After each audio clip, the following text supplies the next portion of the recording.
Bharatiya Janata party Lok Sabha Dhanbad प्रत्याशी ढुलू महतो के समर्थन में भारतीय जनता पार्टी के वरिष्ठ नेता भृगुनाथ भगत ने रिफ्यूजी मार्केट अंबेडकर नगर पुराना बाजार धनबाद में एक सभा को संबोधित किया।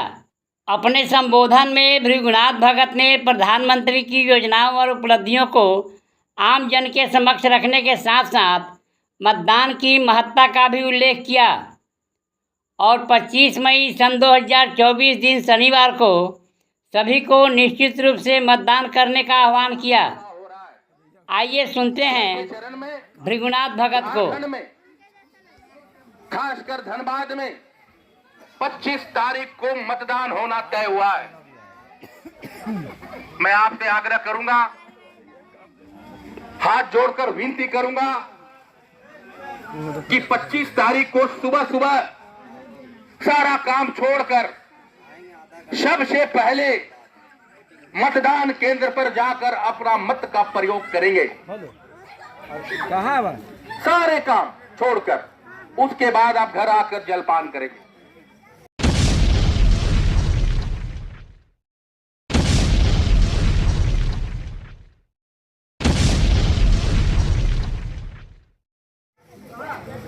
क्योंकि बंधु आप जानते हैं ये चुनाव साधारण चुनाव नहीं है, ये चुनाव धर्म युद्ध है। क्योंकि बरसों से 500 सालों से हम रामलला की दर्शन नहीं कर पाते थे। हमारे राम भगवान को एक टेंट में रखा गया था। उनके लिए भव्य मंदिर हम नहीं बना सकते थे। अपने देश में ही रामलला के तंबू में रखा हुआ था। पिछले सरकारों ने, पिछले के कांग्रेसी के सरकारों ने हमारे रामलला मंदिर को काल्पनिक नाम देकर हमें गुमराह करने का कोशिश कर रहे थे। वो हमारे हिंदू धर्म और सनातन धर्म को चुनौती देने का काम कर रहे थे। वो राम को काल्पनिक बताकर हमारे धर्म को गाली देने का काम कर रहे थे। लेकिन भगवान क्या धेर है, भगवान ने हिमालय पर्वत से एक कर्मवीर योद्धा को भेजा। हम लोगों ने उन्हें प्रधानमंत्री के रूप में भारत का प्रधानमंत्री बनाने का काम किया और नरेंद्र भाई मोदी ने सबसे पहले वो बड़ा भव्य मंदिर बनाने का काम किया। ये उनका इच्छा शक्ति का प्रकल्प है कि उन्होंने भव्य मंदिर बनाकर सनातन धर्म और हिंदू की इज्जत और प्रतिष्ठा बचाने का काम किया है। उन्होंने स्वच्छता अभियान पूरे देश में चलाने का काम किया है। आपने देखा होगा किस तरह हमारे देश के प्रधानमंत्री ने झाड़ू लेकर गली गली साफ करने का काम किया है और सफाई कर्मी काम करने वाले सफाई कर्मी के पैरों को धोने का भी काम किया है। उन्होंने कहा कि यही देश के अच्छे सफाई कर्मी जिन्होंने देश को साफ करने का काम किया है। सबसे अंतिम व्यक्ति, सबसे गरीब व्यक्ति को उन्होंने पैर धोने का काम किया है। आज तक किसी प्रधानमंत्री ऐसा काम नहीं किया। वो गरीबों की चिंता करते हैं, महिलाओं की चिंता करते हैं, माताओं की चिंता करते हैं, बहनों की चिंता करते हैं, छोटे छोटे बच्चों की चिंता करते हैं। उन्होंने कहा कि मैं प्रधानमंत्री बनाऊं सिर्फ गरीब के कल्याण के लिए बनाऊं। उन्होंने महिलाओं को देखा गांव में किस तरह से महिलाएं बहनें रात होने का इंतजार करती हैं कि रात होगा तो हम खेतों में शौचालय करने के लिए जाएंगे, शौच करने के लिए जाएंगे। उन्होंने बहुत नजदीकी से देखा। उन्होंने शर्म, वो कहने लगे देश की आधी आबादी, देश की जननी मातृशक्ति, हमारी मां समान माताएं बहनें को रात का इंतजार करना पड़ता है शौचालय के लिए। उन्होंने संकल्प लिया कि मैं सबसे पहला काम करूंगा, स्वच्छता अभियान चलाऊंगा और हर घर में शौचालय बनाने का संकल्प लिया और उसे पूरा किया। करोड़ों शौचालय बनाए। उसके बाद उन्होंने देखा कि माताएं बहनों को चूल्हा जलाना पड़ता है, लकड़ी जंगलों से काट कर लाना पड़ता है और बरसात के दिनों में लकड़ी भीग जाती है, गीली हो जाती है, चूल्हा नहीं धर पाता, बहुत मुश्किल से धरता है। तो उन्होंने कहा कि मैं माताओं के लिए उज्ज्वला योजना के तहत उन्हें गैस चूल्हा देने का काम करूंगा। उन्होंने गैस चूल्हा दिया, सभी घरों में गैस चूल्हा उपलब्ध कराया। उन्होंने बेटी को पढ़ाने के लिए कहा बेटी पढ़ाओ, बेटी बचाओ, बेटी खिलाओ। उन्होंने बेटियों को पढ़ने के लिए तरह तरह की योजना, जन कल्याण योजना चलाने का काम किया है कि अब बेटी को पढ़ाए, घर से निकाले, पढ़ाकर उन्हें भी इंजीनियर, डॉक्टर बनाने का काम करे। सरकार आपके साथ है, प्रधानमंत्री आपके साथ है। उन्होंने कहा ये मेरी गारंटी है, मैं गारंटी देता हूं, मैं जो कहता हूं वो करके दिखाता हूं। उन्होंने जो भी कहा वो करके दिखाने में विश्वास किया है, इसलिए प्रधानमंत्री की गारंटी को सभी लोग मानते हैं और आज भी हम सब जाते हैं। इसलिए प्रधानमंत्री अपने सेवक के रूप में बाघमारा के लोकप्रिय विधायक, गरीब का बेटा, किसान का बेटा, आप सबों का भाई, बहन का भाई, माताओं का सबसे लाडला लड़का को उन्होंने कमल फूल देकर भेजा है कि जाओ इस कोलांचल की धरती में माताओं की सेवा करो, बहनों की सेवा करो, भाइयों की सेवा के लिए एक कमल का फूल लेकर आओ।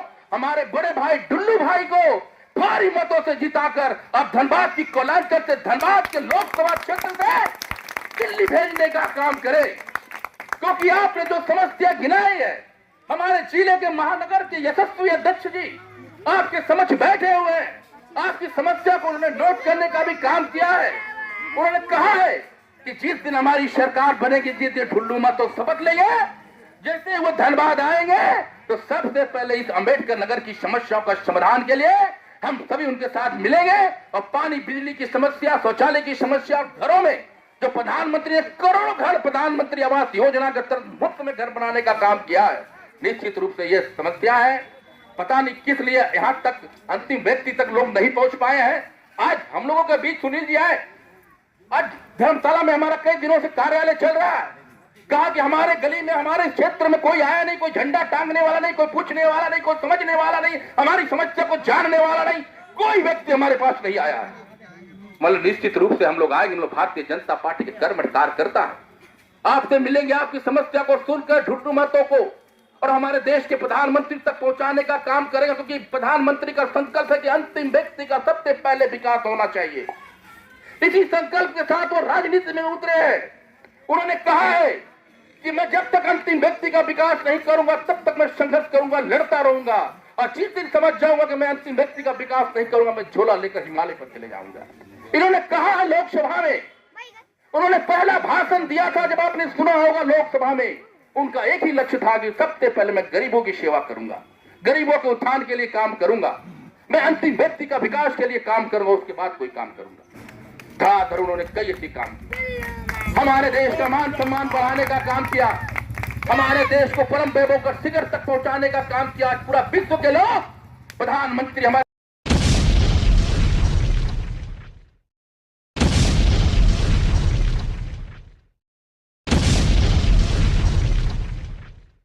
आपने जो समस्या गिनाई है, हमारे जिले के महानगर के यशस्वी अध्यक्ष जी आपके समक्ष बैठे हुए हैं, आपकी समस्या को उन्होंने नोट करने का भी काम किया है। उन्होंने कहा है कि जिस दिन हमारी सरकार बनेगी, जिस दिन ढुल्लू मतों शपथ लेंगे, जैसे वो धनबाद आएंगे तो सबसे पहले इस अंबेडकर नगर की समस्याओं का समाधान के लिए हम सभी उनके साथ मिलेंगे और पानी, बिजली की समस्या, शौचालय की समस्या, घरों में जो प्रधानमंत्री ने करोड़ों घर प्रधानमंत्री आवास योजना के तहत मुफ्त में घर बनाने का काम किया है, निश्चित रूप से ये समस्या है। पता नहीं किस लिए यहाँ तक अंतिम व्यक्ति तक लोग नहीं पहुंच पाए हैं। आज हम लोगों के बीच सुनील जी आए, आज धर्मशाला में हमारा कई दिनों से कार्यालय चल रहा है। कहा कि हमारे गली में, हमारे क्षेत्र में कोई आया नहीं, कोई झंडा टांगने वाला नहीं, कोई पूछने वाला नहीं, कोई समझने वाला नहीं, हमारी समस्या को जानने वाला नहीं, कोई व्यक्ति हमारे पास नहीं आया है। मतलब निश्चित रूप से हम लोग आएंगे, हम लोग भारतीय जनता पार्टी के कर्मठ कार्यकर्ता है, आपसे मिलेंगे, आपकी समस्या को सुनकर ढुल्लू मतों को और हमारे देश के प्रधानमंत्री तक पहुंचाने का काम करेगा। क्योंकि प्रधानमंत्री का संकल्प है कि अंतिम व्यक्ति का सबसे पहले विकास होना चाहिए। इसी संकल्प के साथ वो राजनीति में उतरे हैं। उन्होंने कहा है कि मैं जब तक अंतिम व्यक्ति का विकास नहीं करूंगा तब तक मैं संघर्ष करूंगा, लड़ता रहूंगा, और जिस दिन समझ जाऊंगा कि मैं अंतिम व्यक्ति का विकास नहीं करूंगा, मैं झोला लेकर हिमालय पर चले जाऊंगा। इन्होंने कहा है लोकसभा में, उन्होंने पहला भाषण दिया था, जब आपने सुना होगा लोकसभा में, उनका एक ही लक्ष्य था कि सबसे पहले मैं गरीबों की सेवा करूंगा, गरीबों के उत्थान के लिए काम करूंगा, मैं अंतिम व्यक्ति का विकास के लिए काम करूंगा, उसके बाद कोई काम करूंगा। धड़ाधड़ उन्होंने कई ऐसी काम, हमारे देश का मान सम्मान आने का काम किया, हमारे देश को परम वैभव का शिखर तक पहुंचाने का काम किया। आज पूरा विश्व के लोग प्रधानमंत्री, हमारे देश के प्रधानमंत्री को लोहा मानते हैं, इज्जत करते हैं, सम्मान देने का काम करते हैं। इसके पहले कई प्रधानमंत्री बने, वो विदेशों का दौरा डर से नहीं करते थे कि कोई सम्मान नहीं मिलता। कई लोगों को तो एयरपोर्ट पर कपड़ा उतार लिया जाता था जांच के लिए, घुसने नहीं दिया जाता विदेशों में। आज प्रधानमंत्री का विदेश जाते तो शेर की तरह दहाड़ते हुए जाते हैं, सभी लोग उनके स्वागत के लिए पैर तक छूते। ये हमारी प्रधानमंत्री की ताकत है, ये उनकी क्रांति है। इसलिए कई वक्ताओं ने अपनी बातों को रखा, आपकी समस्याओं को हमारे जिले के महानगर ने अध्यक्ष ने सुना है। निश्चित रूप से चुनाव के बाद आपकी समस्याओं को मैं बगल में रहता हूँ, लाला भाई जानते हैं, यहाँ के तमाम कार्यकर्ता बंधु जानते हैं कि हम लोग शुरू से समाज सेवी और कार्यकर्ता है, भारतीय जनता पार्टी कार्यकर्ता है। हम लोगों ने लॉकडाउन में भी आपके क्षेत्र में राजेंद्र साहब के बाउंड्री में अनाज बांटने का भी काम किया, लाला भाई भी थे मौजूद थे। कई लोगों ने बोरी अनाज देने का काम किया, कोई भाई बहन मेरा भूखा नहीं रहे। प्रधानमंत्री ने कहा था कि कोरोना काल में पूरा देश महामारी के चपेट में आया हुआ है, मजदूर जहां तहां है, उन्हें खाने की व्यवस्था नहीं हो पा रही। उन्हें भारतीय जनता पार्टी के कार्यकर्ताओं से कहा जो जहां पर वहीं पर है और अपने बगल के लोगों को चिंता करे, कोई भी मजदूर भूखा ना रहे, कोई भी गरीब व्यक्ति भूखा ना रहे, उसकी चिंता करते हो, गरीबों की सेवा करते। हम लोगों ने किया, उनकी बातों को माना। और कोई भी कांग्रेसी और आरजेडी के और कोई भी दल के नेता के लोग इस महामारी में जमीन में उतरने का काम नहीं किया, किसी को एक अनाज देने का काम नहीं किया।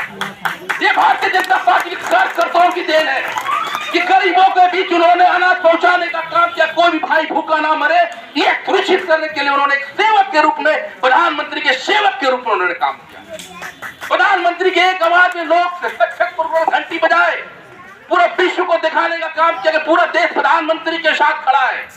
ये हमारे प्रधानमंत्री की ताकत। बंधुओं, 25 तारीख को सुबह उठकर सबसे पहले मतदान केंद्र पे लाइन लगाकर ईवीएम मशीन पे 2 नंबर पे, याद रखिएगा 2 नंबर पे कमल छाप है और कमल छाप के बगल में हमारे देश के प्रधानमंत्री के सेवक ठुल्लू महतो का नाम लिखा होगा। कमल छाप पर आप बटन दबाएंगे, जैसे वो पी बोलेगा तो आपका वोट सीधा प्रधानमंत्री नरेंद्र मोदी के पास पहुंच गया, ये सुनिश्चित हो गया। तो बंधुओं, और भी कई वक्ता हैं, आपके बीच अपनी बातों को रखेंगे। 25 तारीख को चुनाव को ध्यान में रखकर आप सभी को वोट देना है। इन्हीं चंद वक्तों के बाद मैं अपनी वाणी को विराम देता हूं। जोहार, जय झारखंड, जय भाजपा, ठुल्लू महतो जिंदाबाद। यदि यह समाचार आपको किसी प्रकार उपयोगी लगा हो तो चैनल को लाइक, शेयर और सब्सक्राइब करें।